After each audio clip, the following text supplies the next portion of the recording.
Hi, hello, and welcome to or welcome back to Everso. This will be the reading of Epic Treehouse by Batchand 222. Summary.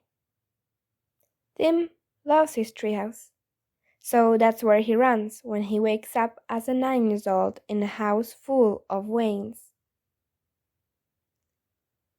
Tim had a treehouse. His dad had built it for him the summer he turned 6 after he had read about the benefits of having one in a parenting magazine. He only subscribed to that magazine for 3 months before he lost interest. Tim had helped him build it, which mainly involved sitting on a quilt on the grass, reading instructions from the web page, and jumping up to bring his father different tools. It had been a good summer, and when his parents left for a dig that August, Tim still had his treehouse. It was built around 100 meters from the house and almost hidden by the trees around it. It consisted of a ladder to get up, a small cabin, and a little deck around it. Tim brought old blankets out there and hung up some of his photos. His nanny took him to a thrift store to find decorations. Not that they would ever tell Janet he had stepped foot in a thrift store. And he returned with a little solar-powered lamp, a bat-shaped carpet, and 2 big chairs. When Tim had tried to carry a second chair to the counter after his nanny picked up the first, she had given him a little side-eye. They both knew he didn't have any friends to hang out with him. The consequence of being 6 in a class of second graders. But Tim told her it was for his dad, which was true. But Tim's dad had lost interest in the treehouse as soon as it was done, which was pretty common for his various projects. Janet said that was also his parenting style, but Tim didn't know what that meant. As soon as Jack had returned home, Tim invited him to come up, and he waved him off, disinterested. Seriously, Jack, your son would like to spend time with you. I'm busy, Janet. What? So you're not in the mood to be a father again? You only like him when it suits you. Tim had left the room after that. He hated it when people argued, and he had gone up to his treehouse. It really was great there. A little cramped, yeah, but cozy. Sometimes he brought his iPad to play music too, which made it even better. As time moved on, Tim continued to upgrade it. New pictures of the bats, one that he had taken, a stack of books, a do not enter sign on his door.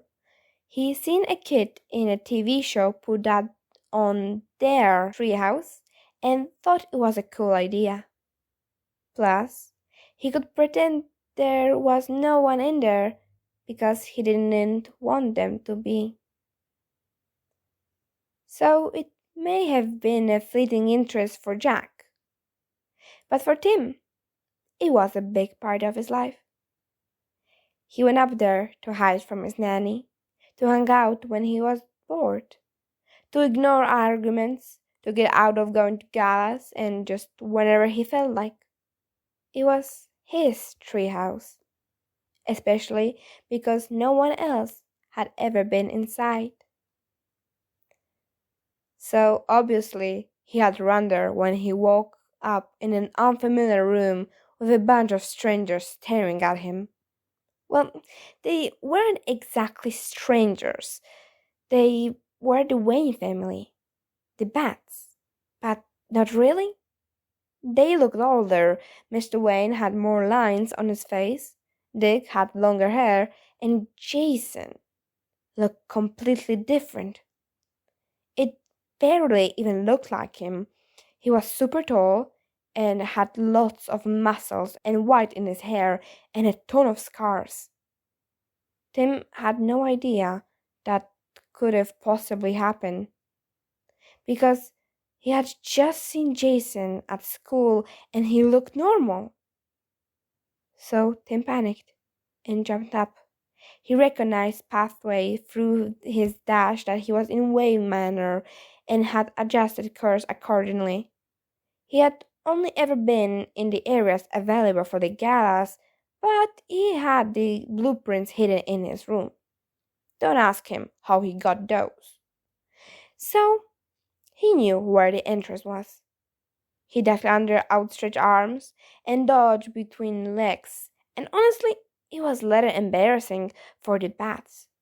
Sure, Tim practiced agility and stuff, but Batman seriously couldn't catch a 9-year-old? Yikes. Anyway, he made it out the front door and then made a mad dash not towards the road, but towards the side of the property. When he reached out, he jumped over the fence easily, and then he was in the woods that were on the outskirts of the Drake's property. He could hear shouting behind him, but he was small enough that he could dodge between the trees and lose them in half-mile it took to get to his treehouse. He suspected the Waynes would probably knock on his front door to look for him first. That was easier and as creepy than chasing a kid into his backyard. Which raised the question, why were they chasing him? And why the hell had Tim woken up in their house? And why were they older? Tim heaved himself up the ladder and onto the deck. He would think about all of this question when he was safely inside. He assured himself, but when he ducked through the little door, he froze. His treehouse looked different. Tim stared around and began to rapidly clench and unclench his fists. The books weren't the one he had left in there. The bat pictures were different, and there was the photos of an older boy who looked familiar with the Waynes.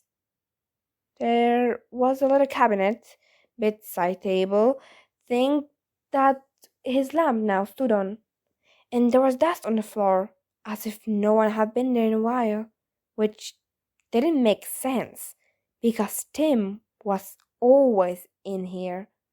The last time was... Tim felt a little faint, so he threw himself onto his beanbag chair.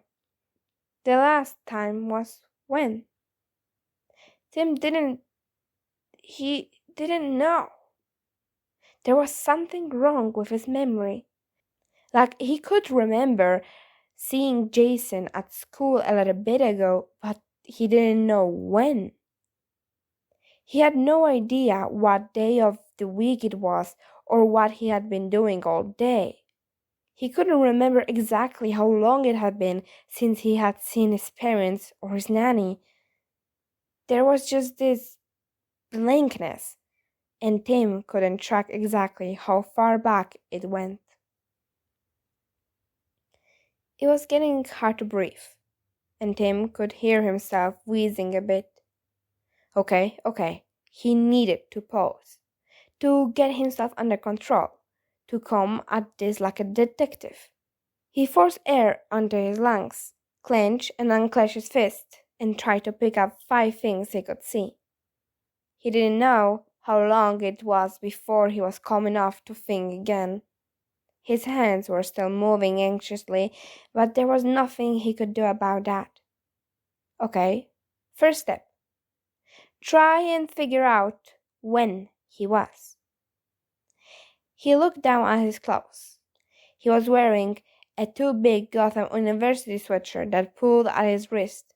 He had also pajama shorts, and a quick glance confirmed that the waistband was triple knotted, and they were still a little bit too big. All he had on his feet were socks, which he now noticed were filthy from running.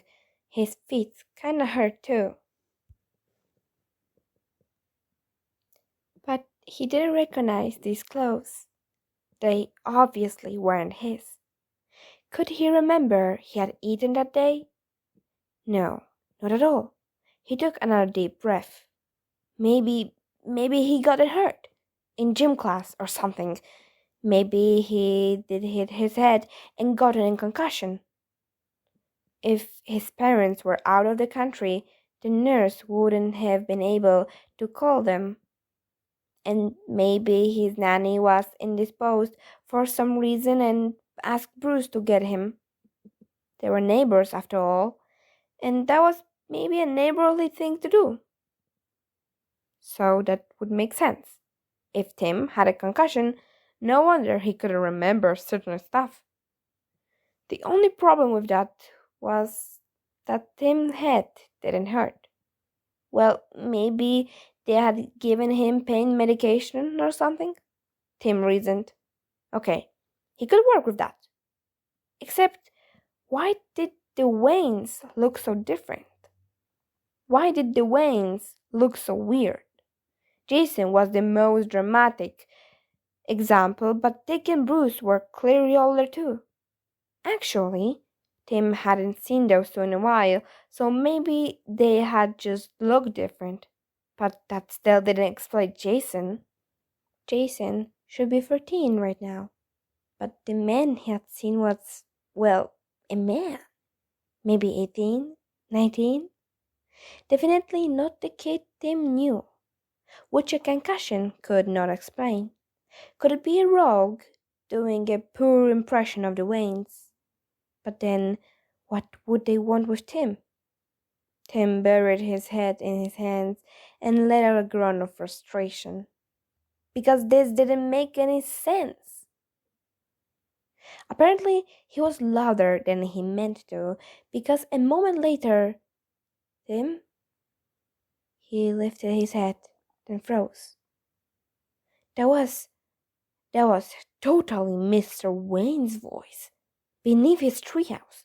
Crap. Abruptly, every lesson Janet ever taught him came rushing back through his head.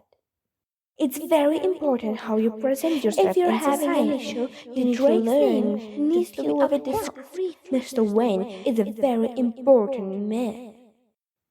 Tim almost screamed.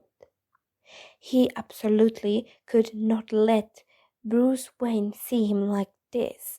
No matter Tim working concussion theory, he needed to stay out of the Wayne's hair, to not bother them. Especially not when he was still too anxious and confused and fidgety. Tim breathed in to prepare to politely dismiss the men, but what came out instead was, "Don't come up." There was a brief silence as Tim rethought every choice he had ever made, and then Mr. Wayne spoke again. "Tim, it's all right. Can I please come talk to you?" Tim shook his head, even though he knew Mr. Wayne couldn't see him. He tried to think of how to respond more politely, but before he could, there was another voice. "Let me try, B." That one was quiet, but then louder. "Timmy, may I come up? It's Jason from school." And that was Jason. Tim could hear the kid he knew in the man's voice. He thought for a second, then decided it was okay to see Jason, maybe even if he was a rogue. If Tim talked to him, maybe he could get a better idea of what their even plan was. Also, if it really was Jason, he wasn't a super important adult. He was a kid like Tim. They had even talked at school a couple times, and at galas. Even if Jason looked weird and old now, and maybe evil, Tim clenched his hands in front of his sweatshirt. "Yeah, you can come up," he responded. He worried for a second it was too quiet, But then he heard the sound of the man climbing the ladder. Tim continued to breathe deeply, staring at the door as he heard Jason climb onto the platform. There was a pause, and then a gentle knock on the door. "Come in," Tim said quietly. He had imagined that a few times, having a friend to knock on the door and he could let them in. He never thought it would be like this weird nightmare scene he was living in. The door swung open slowly, and it was almost comical to see the large man hunch outside the door. He and Tim looked at each other for a moment, and then he smiled. And then he smiled. And then he smiled. And crouched a little to get through the door. He shut the door behind him, then looked questioningly at the other beanbag. Tim's breath caught for a moment before he nodded. Jason collapsed into the chair and groaned dramatically. "I'm gonna be sore from chasing you around, kid." Tim was too busy staring at the other person, finally sitting in his second beanbag, to say anything. After a moment, Jason glanced around. "This is a cool spot you got there," he nodded. Tim sat up a little bit at that. "You think?" he asked. Jason smiled a bit and nodded. Tim felt something inside him ease a bit. Why would a rock compliment his treehouse? "Yeah, why you never mention it to me? I would have wanted to hang out with you here." Tim's mouth opened in surprise. Jason would want to hang out with him? That would be so cool. Jason was so cool. The man was still looking around at the interior, and he reached over to open the top drawer of his little cabinet. He opened his mouth and then laughed quietly. There was a strong smell coming from this drawer, and Tim could see what looked like a lighter and a plastic bag of something green before Jason closed it again. "That's why you didn't mention it," he muttered quietly. Then he looked back at Tim, and before he could ask him what that meant, Jason's face dipped into something more serious. He dragged a hand through his hair and sighed. "What do you remember of that?" he asked quietly. Tim's mouth turned down. He was sure he had more questions than Jason, since the other man clearly had a better picture of what had happened than Tim. He answered anyway, shrugging. I don't know what happened. If that's I don't know what happened. If that's what you're asking. I don't remember getting up for school this morning, or even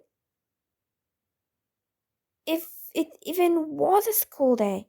I don't remember going to your house, and also..." He cut himself off, glancing at Jason. His brow was furrowed, and he nodded at Tim to continue. "I don't know why you look like that." He gestured helplessly. Jason looked down at his hands, seemingly debating what to say. "Okay," he responded slowly. "That's kind of what we're scared of." Another pause while Jason thought.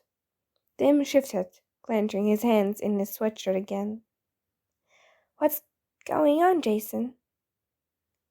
he asked quietly, trying not to let his anxiety creep into his voice. It didn't really work though, because Jason was jerking his head to look at him, brow creased.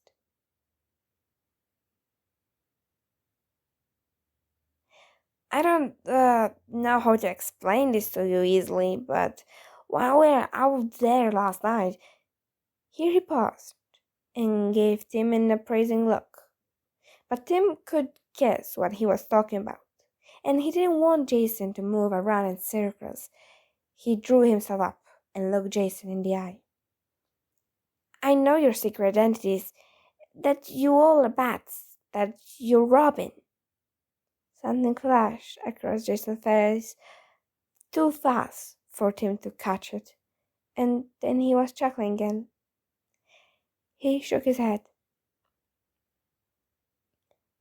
God, you knew even then? You've always been smart, I guess. It was quiet, and Tim didn't really understand. Jason lifted his head and continued again. Yeah, while we were out as the bats last night, some of the spell hit you. It made you however old you are now. He stared him down, a gentle expression on his face. Tim blue screened. 9, he answered, almost automatically. What Jason was saying made sense. Well, it made sense to anyone who grew up in Gotham. That would explain why everyone was older and why Tim Treehouse looked different. He squinted at the picture on the wall. The familiar boy did actually look a lot like him, if you thought about it. Okay, it made you 9. You were 16. Tim thought back on what Jason had said before. You said we were out? His voice trembled a little bit. A tiny bit of hope sneaking through. Jason caught it and smiled again. Yeah, Tinbait, we were out, he responded. I'm a bat. Tim almost squeaked it. Yeah, you're Robin, Jason nodded. Tim grinned, and maybe he should be more concerned about the magic spell and his apparent 7 years of missing time, but Jason just said he was Robin. Tim paused. Wait, if I'm Robin, who are you? That same brief flash of some other emotion passed over Jason's face. I have moved on, became Red Hood. Tim gasped a little. Red Hood? This is such a cool name, he almost whispered. A bit of surprise passed over Jason's face. He rubbed the back of his neck. You think? He responded, an echo of Tim earlier. Tim nodded eagerly, then leaned back in his beanbag. Wow, that's a lot of to take in. He stared up at the ceiling. Jason hummed. Tim sat up again, realizing maybe he should verify it. He gave Jason a firm look. Prove it. Tell me something about myself that no one else would know. Jason stared for a moment, then answered easily. You used to sleep with your favorite photo of Bruce and I in costume under your pillow. Tim's face flamed. That was absolutely true, and he had absolutely never told anyone that. He had thought he never would, but apparently future Tim was a traitor. Yeah, whatever, he mumbled, looking down. He was pretty sure Jason was smirking. He looked up again when something new occurred to him. If I'm Robin, does that make us brother, like you and Dick? Jason stared at him for a moment, and then he nodded. His voice was a bit weak when he spoke, but Tim couldn't really figure out why. Yeah, Tim, we're brothers. Tim was practically vibrating in his seat. Wow! I bet you're the best big brother ever, Jason. Well, you and Dick, 'cause you're both so cool, you know. I bet we all have a lot of fun. Tim trailed off a bit because Jason was making a really weird face. It looked sad and happy and guilty, and his eyes looked kind of shiny. Tim didn't know why he looked like that, but he really didn't want the first person in his treehouse to cry. He quickly tried to change subjects. Hey, did you know you're the first person up here? Unless future me took people up here. He frowned, then shrugged. Well, I'm younger than him, so I'm counting you as the first person up here. Jason shook himself a little, then swallowed. Yeah, well, I'm honored. His voice was a bit stronger. Tim grinned. Crisis averted. There was a slight pause. Then Jason glanced at the door of the treehouse. B is probably waiting for us to come down. He started. Tim instinctively shrunk down on himself. Even knowing that Jason had told him, he could still hear Janet in the back of his head telling him not to embarrass them. Jason frowned. It'll be okay, then.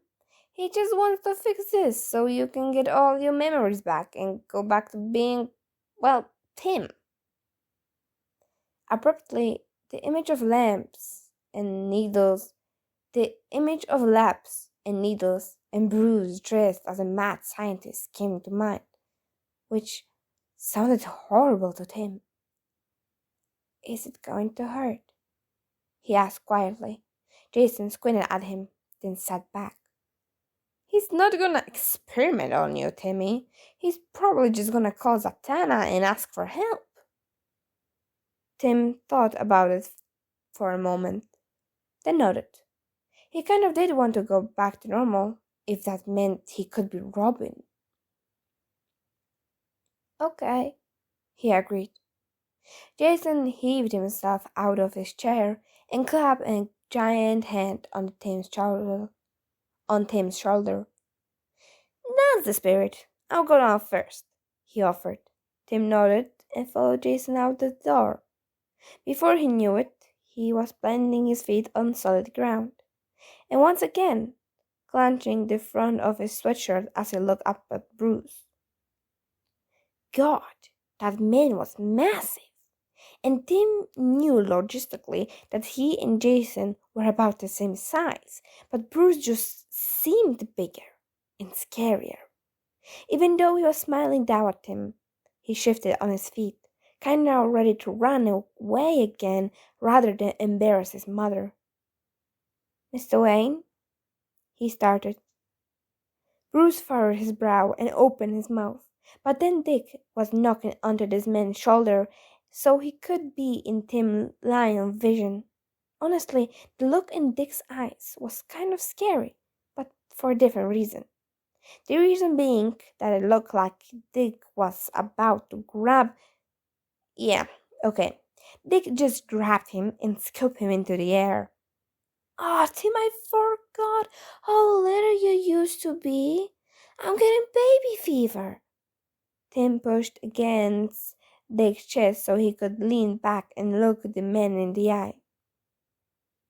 I'm 9, he said, offended. Dick had a grin on his face, like he had meant to bait him. Tim frowned, glancing over to Jason, who was currently speaking quietly to Bruce, probably updating him on the situation, Tim realized. When Bruce caught him looking, he smiled again. Tim tried to give him a polite smile back. Tim set him down again, and Tim stepped back, trying to stand tall. Then all the 3 men were looking down at him with various expressions. There was a bit of silence. Then Jason cleared his throat. Tim, why Why don't we go back to the manor and play some Mario Kart where Bruce calls Zatanna? Border stuff, you know. Tim felt himself light up, not noticing how Bruce's face had turned heartbreakingly fond as he looked at his middle son. Yes, please, Tim responded eagerly, barely remembering his manners. Dick fist pumped and Jason grinned. Bruce cleared his throat, then turned around and crouched down. Tim stared in confusion for a moment before Bruce glanced over his shoulder with a small smile. Hop on, chum. Hop on, chum. You do it all the time as Robin. Dick and Jason did not mention how Tim absolutely was too big to do that at 16, and Tim apparently failed to see the holes in Bruce's story. Instead, he allowed himself a small smile and wrapped his arms and legs around Bruce before being hoisted up in the air. Bruce really was big because Tim felt very high up, but he didn't need to be scared. Bruce was warm and broad, and his hands were steady holding Tim up as they set off towards the manor. He was pretty sure he never had a piggyback ride. Well, apparently he had, as Big Tim. He was also pretty sure he just heard Dick whisper, God, I think B wished he could adopt him twice. He really couldn't wait to get his memories back. Maybe since Jason seemed to like it, they could hang out in his treehouse sometimes. It was amazing that he finally had someone to share it with. And thank you for reading. This is the end of this fic. A little bit of disclaimer. A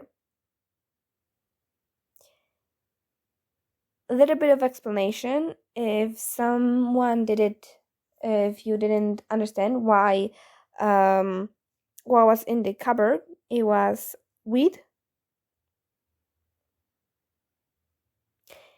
And this will be the end of this fic. If you have any recommendations which would you like me to read, then you can write down and I will ask for permission. Thank you for listening.